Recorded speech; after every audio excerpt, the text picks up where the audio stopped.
Renata Scotto, a soprano of electrifying dramatic power who embraced the role of prima donna as she became one of the most celebrated opera singers of the 20th century, has died in Savona, Italy, at 89. Robert Lombardo, head of Ms. Scotto's New York-based management company, confirmed the death but had no additional details. Long before she sang in the leading opera houses of the world, before she reigned at the Metropolitan Opera in New York and shared the stage with Luciano Pavarotti, Ms. Scotto knew how to draw a crowd. She gave her first concerts as a young girl in Italy during World War II, serenading neighbors from her apartment window.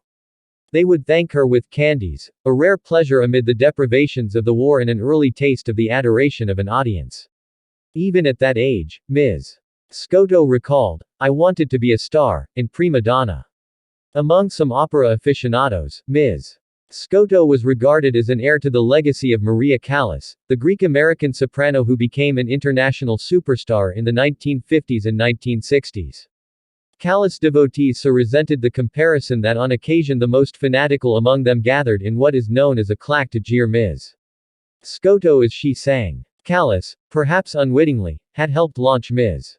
Scotto to stardom in 1957, during a production of Bellini's La Sonnambula, at the Edinburgh Festival in Scotland. Ms. Scotto was 23 at the time and a rising soprano in the opera houses of Italy. By Ms. Scotto's account, Callas, ever the jet-setter, had a party to attend elsewhere and refused to sing when an extra performance was added to the run. In another version of the episode, Callas was advised by her physician not to exert herself by performing. Either way, Callas withdrew. On only a few days' notice, and having never before sung the opera, Ms. Scotto agreed to stand in. She pulled off the feat with such aplomb that the audience kept summoning her back for curtain calls, Ms.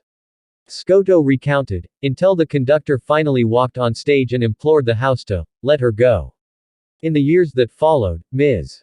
Scotto's career flourished until she found herself in near constant demand.